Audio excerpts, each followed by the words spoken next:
গাজীপুরের টঙ্গীতে একটি ফ্ল্যাটে ভাইবোনকে কুপিয়ে হত্যার ঘটনায় তাদের বাবা আব্দুল বাতেন বাদী হয়ে অজ্ঞাতদের আসামি করে মামলা করেছেন। পরে এই ঘটনায় শিশুদের মাকে গ্রেফতার করেছে পুলিশ।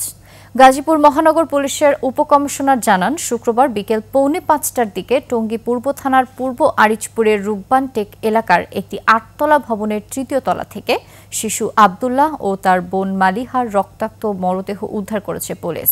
ঘটনার পর জিজ্ঞাসাবাদের জন্য নিহত শিশুদের বাবা মাকে হেফাজতে নেওয়া হয়।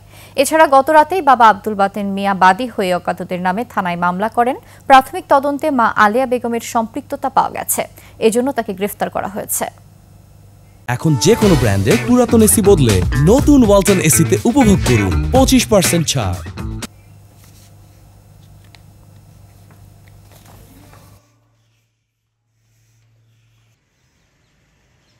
হ্যাঁ, গতকালকের এই জোড়া শিশু খুনের ঘটনায় মামলা হয়েছে।